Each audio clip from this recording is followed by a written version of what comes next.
Hello everyone, I'm Joakim from Sabaton. And I'm Thobbe, guitar player from Sabaton. And we're here with Radio Bob in Germany, looking at a fancy helmet with supposedly fancy questions in it. Or scary. Or scary. We're gonna find out. Who's gonna start? Me. You. Of course. Brave man. Let's see. Which song is the most motivating? Most motivating. I would say, for me personally, if I just think about that, it would be the Hannibal song, Lightning at the Gates, because of the elephant.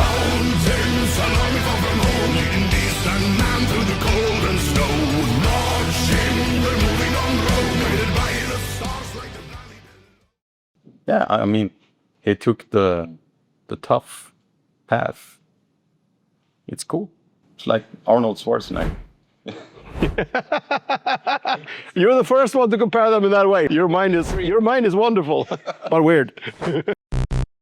I would not know what to answer. Motivating, purely from a musical standpoint, I don't know.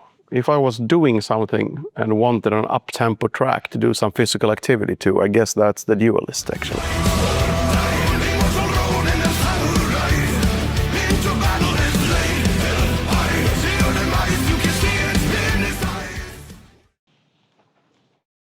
There are so many charismatic historical figures who would definitely be worth talking to. Who would you most like to hang out with in the backstage area and have a drink and a nice chat together? If it would be a drink and a nice chat, it wouldn't be a bad guy. That's for once. No. It's the first thing, I guess. Unless you really want to know what made them do what they do. Yeah. I don't know. Historical figure.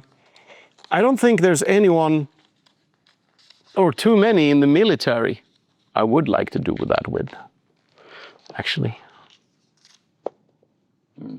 That could be Freddie Mercury. Yeah, could be.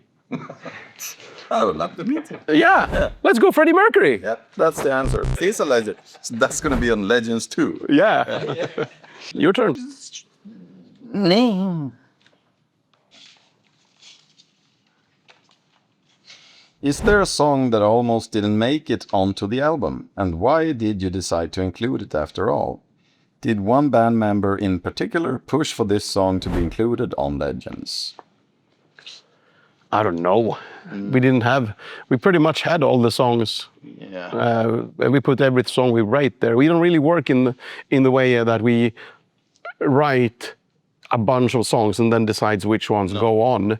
If something turns out it's not really good enough, we never really finish that song. That song just stays unfinished. Yeah, on a hard drive or something. Yeah. We record all the songs we have in that sense, but we only finish the ones that we want. And it's up to the songwriters. If me and Thobbe are writing a song together, it's up to us to wanna bring it to the band or not. Either we finish it or we don't.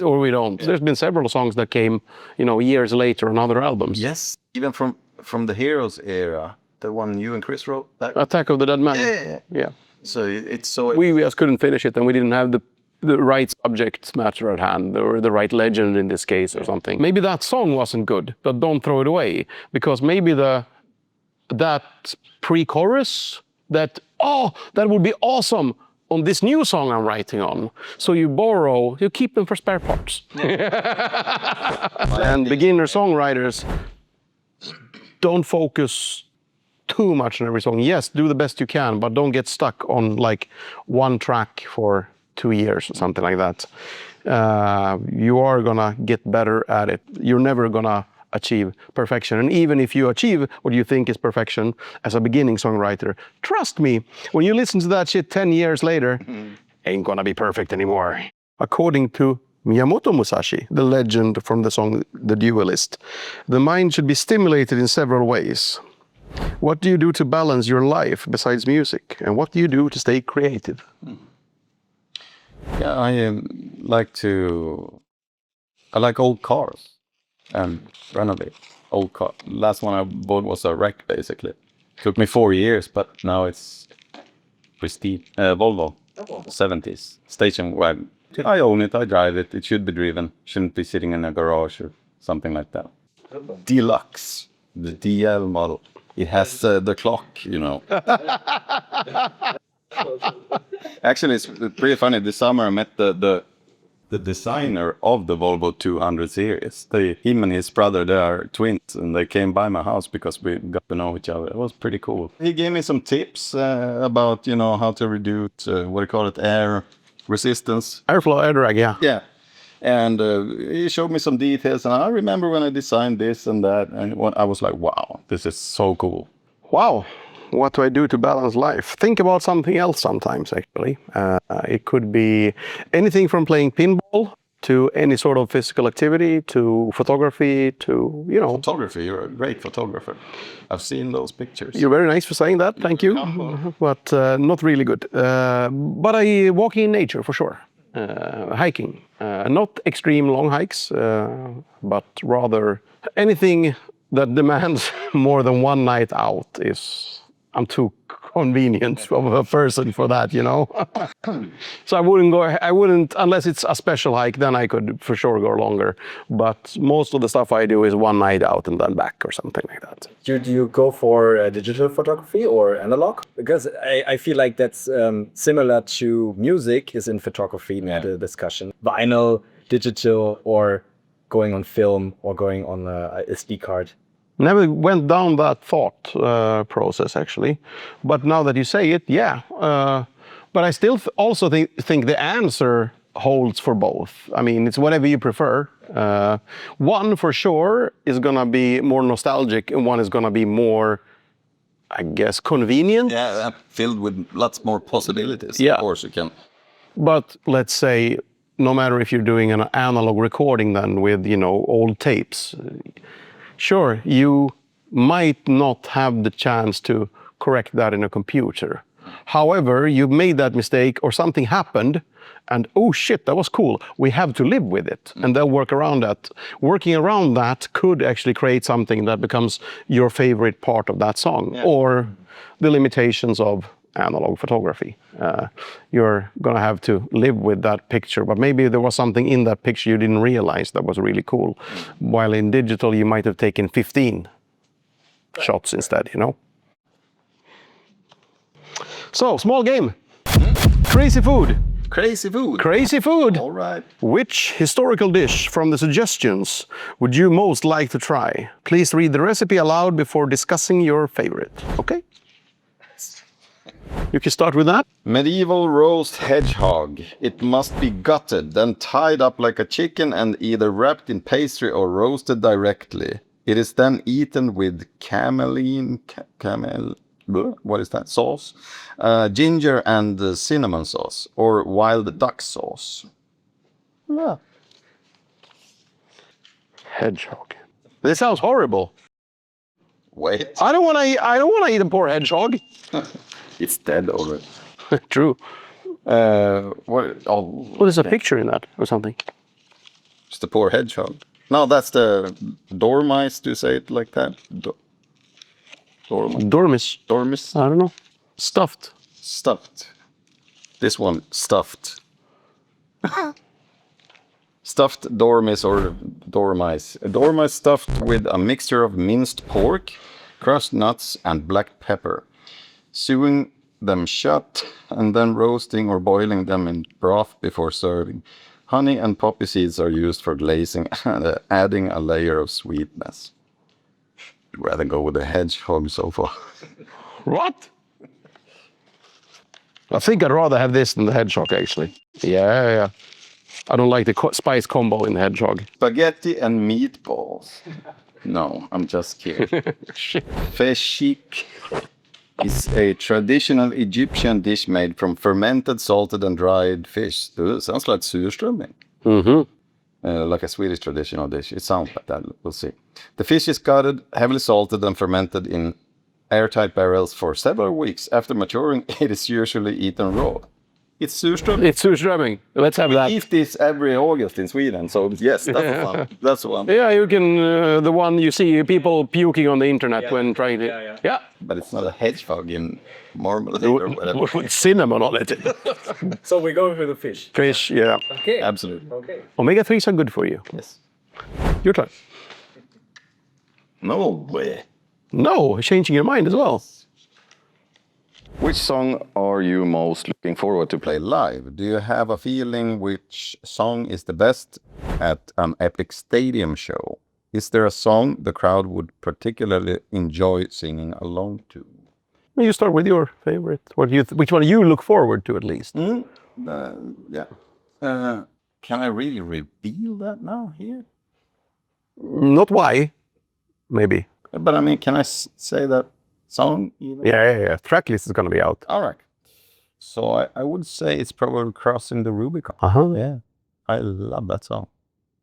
It's very... Yeah. Do you have a feeling which song is the best at an epic stadium show? Which one would you most look forward to play live? Templars, because of what we're doing on the European tour. Yeah, I didn't think about that. See the crowd's reaction, sort of what we're doing. And Tiger Among Dragons. Oh yes. All the songs. It's gonna be so. Nah, not all of them. Not all of them. We're gonna play all of them. No, but all of the songs we're gonna play. Yeah, which are our favorites or the ones we think the crowd is gonna like most. So yeah. Do you have a feeling which song is the best at an epic stadium show? We'll see. Yeah, you're about to find out. Yeah. My turn. Yep. Which song has the most emotional lyrics and why? Ooh. Well, we're talking about Sabaton here. We do have a few every now and then. I mean, obviously, Final Solution, Christmas Truce. We do have songs with emotional lyrics. On this album, though, or any that are that emotional? The lyrics to Templars, for me, they're pretty cool with that, you know, Knights of Jesus Christ and all that. It made me sad.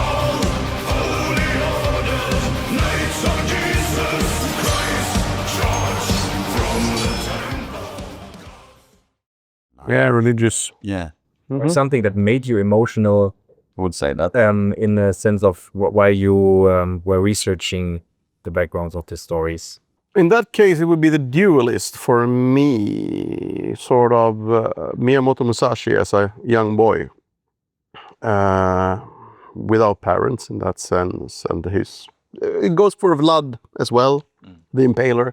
Him and his brother were basically hostages at the Ottoman court, because those were the sort of traditions those days. If you had a vassal ruler, you made sure you take their kids as hostages and they live with you. So certainly you don't put them in prison, you're nice to them, but you have them as hostages in case that other king under your command starts misbehaving. You got their kids that you can cut their heads off. So something like that. I don't know.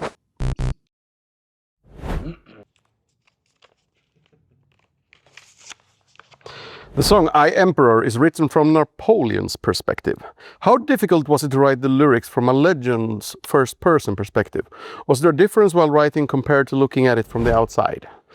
Yes, it's a huge difference, but it's not that difficult actually. It's just do it as I mean, we've all written stories when we were kids. We've done Carolus Rex from a first-person perspective as well. So I think it was mostly fun actually. I love revisiting that. Yeah, putting their helmet on, getting into the head of the madman, sort of. Because in many cases, the people we sing about aren't really the most humble, down-to-earth people. There's usually a certain amount of, oh, come on, that was shit, megalomania in it. How was it for you to sing in Swedish again in Till Seger? Especially since it's about one of Sweden's most important historical figures with Gustavus Adolphus, King of Sweden. It's always more... Of course, it's the native language. Yeah, it's weird. I liked it. I don't know how to explain it, but when we did, I mean, we don't have an English version of this song. This one is in Swedish only. But I know the difference from when we made Carolus Rex, where every track but one is in both Swedish and English. And no matter how hard I tried, I could never get the same emotional delivery in English. I mean, in a sense, not my native language, obviously. Also, I mean, there are very few things I couldn't say in English, but I only maybe have one or two ways to say them, or three. While in Swedish, I could use 5 or 6 ways to say the same thing. So it's liberating in one way, but it's also more naked in some way. Sort of reveals you more. I remember when we recorded the choirs, me and Chris, and we were singing in Swedish. It was a completely different thing, more powerful. Yeah, it gives you a different vibe. Yeah. Emotionally, totally a gut punch Yeah. compared to English. It pierces something. If I'm writing lyrics, at least for me, if I'm writing lyrics in English, my thought process stays in English. I mean, yeah, I'm not gonna say I'm gonna go up and get up and pee and in English, but everything regarding the lyrics stays in English. A lot of the research is gonna be in English.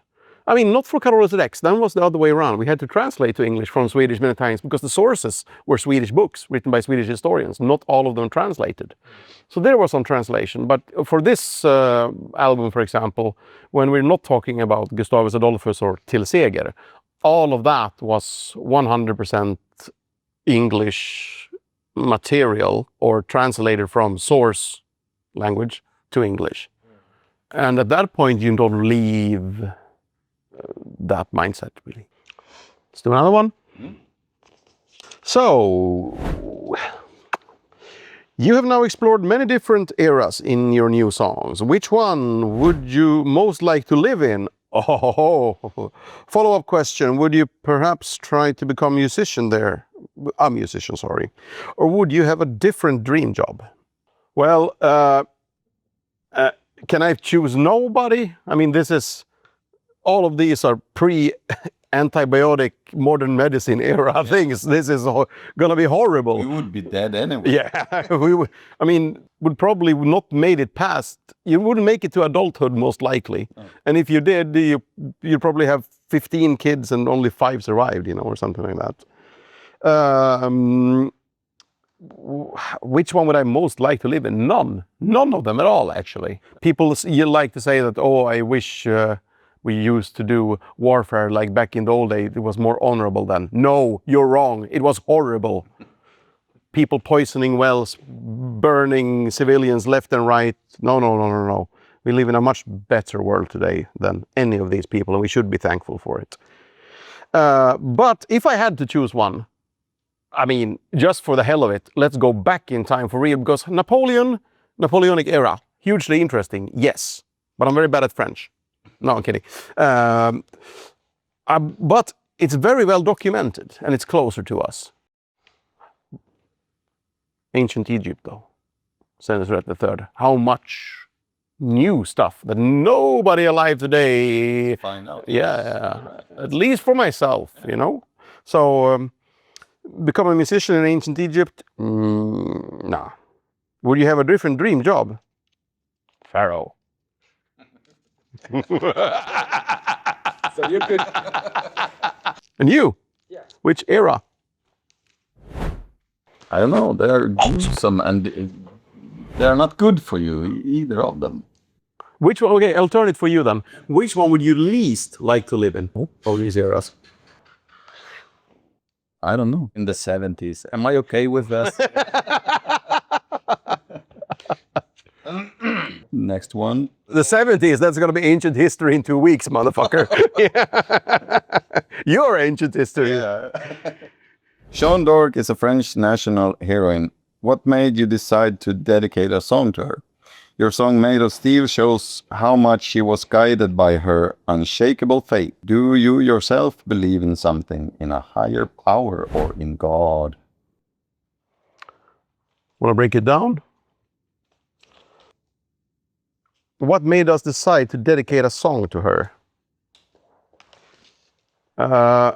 Well, I guess there is that tantalizingly interesting mix of historical, mythical, and religious. When these 3 themes meet, I find it interesting somehow. I don't know why. Personally, though, I'm not a religious person, and as a band, we're controversial enough without getting into politics or religion, so we stay out of that. Yeah. Let's just throw at it. We're running out of ammunition. I'm gonna kick that camera in the end. Shoo-be-doo-be-doo. Your music video for Templar or Hordes of Khan are elaborately produced videos. How was it for you to act besides just playing the music? Was it easy? How are your acting skills, or who is the best actor? I enjoyed playing the Templar guy in Templars. It was a lot of fun. It was the first time for me that I actually did something like that. So yeah, it was really fun. And you know, it had to really show your crazy face and all that. After all, I killed the bad guy.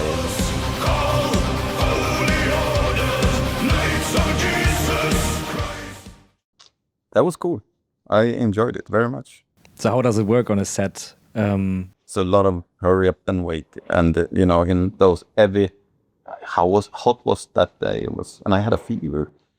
Yeah, we're sitting in it's 38 degrees centigrade outside, sun is shining, and we're in a small confined space in a castle when we're eating. And we're there for hours and hours waiting on lights, waiting on this short take and then a reset, moving cameras, lights for the next kind of angle and shot and everything like that. So we sat there for hours, and I mean, at some point, we all tried not to drink, so we would have to go to the restroom.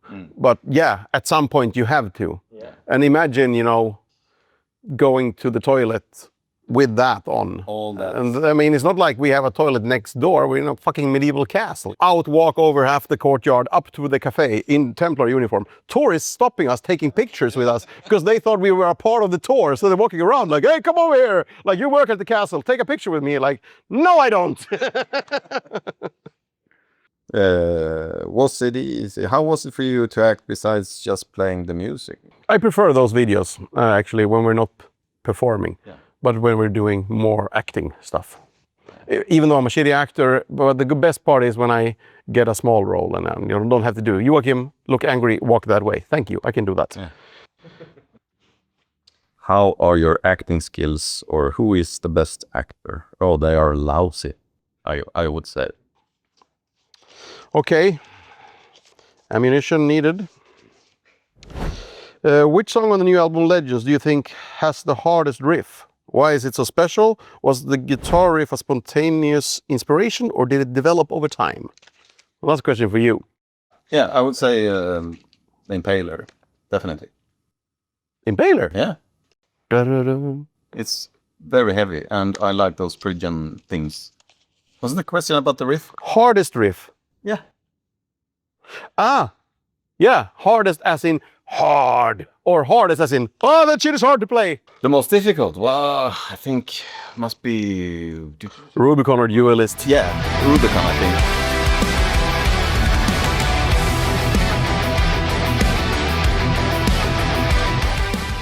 think. Because that's a super... Stretches and stuff. The heaviest one is Impaler, I would say. There are many fight scenes in the new music video, Hordes of Khan and Templars. How did you prepare specifically for these fight scenes? Have you undergone any special combat training? Do you think you can defeat Iron Maiden's Bruce Dickinson now? He's a pretty well-trained fencer after all. Yeah, I would recommend. We have the behind the scenes of the Templars video. You do get to see us do the day before some combat training, both with what do you call them? Pool-Nudels, I guess, in the beginning, and then real swords later for it. Because obviously we're doing real metal swords for the fighting scenes, but we did use softer stuff for the first rehearsals, stuff like that.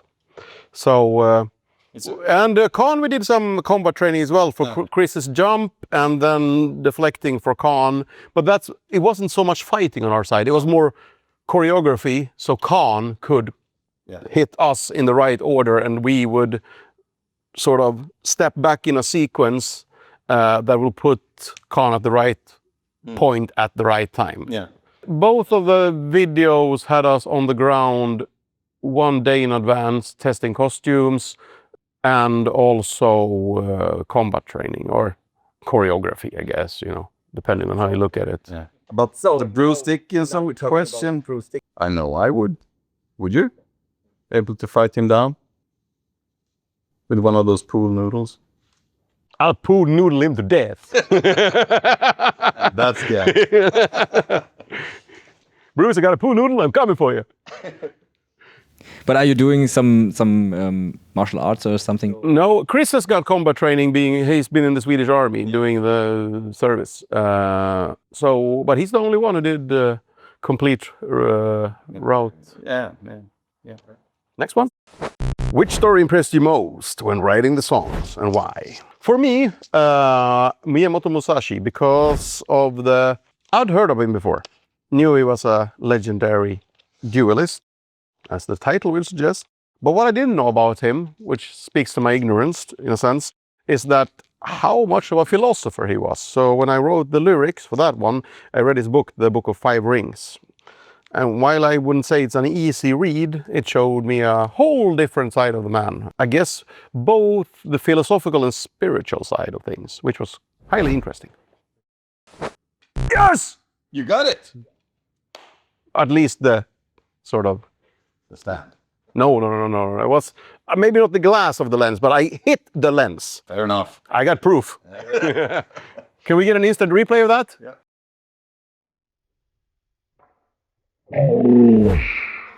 Yeah, we get it on the big screen, okay? Yeah. Ah.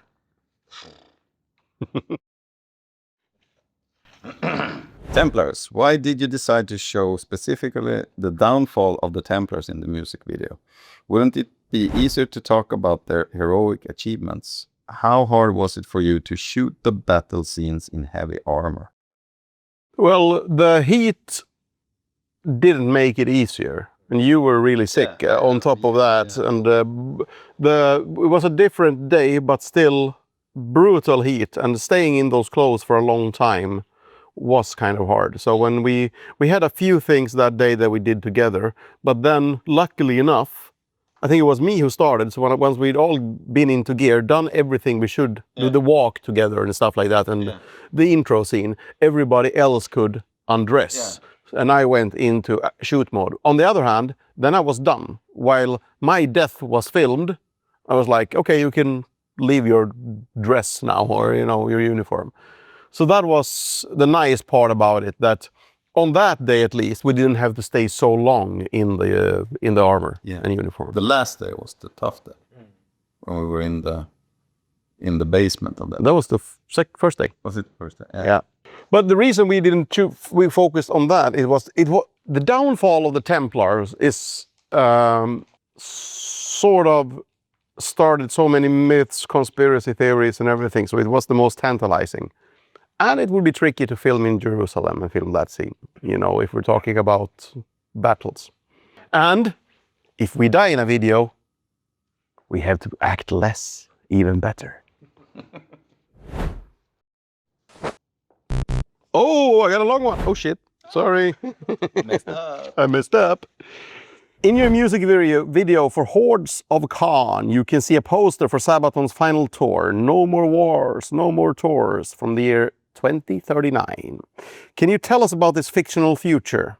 Is that an indication that you want to stop in 2039? Or will you stop when there are no more wars? Joakim won't even be 60 in 2039. Somebody did some math. And fellow musicians like Mick Jagger still had 30 years on stage ahead of them at that age. Good choice when you did the last draw. Well, No More War, No More Tours from the year 2039. Fictional future, indication that you want to stop in 2039. We have to stop at some point. But no more wars. I mean, we can have that now. We don't have to wait until 2039. We don't need more material. Even if there are no more wars whatsoever, not a single human being from this day onward die in armed conflict, there will still be enough material for 20 bands like Sabaton to make 20 albums without it being boring. And we've only scratched the surface at that point still. So I don't think it was just a fun plot for the video. Sometimes it doesn't have a deeper meaning. Sometimes it's just, that sounds fun, let's do it.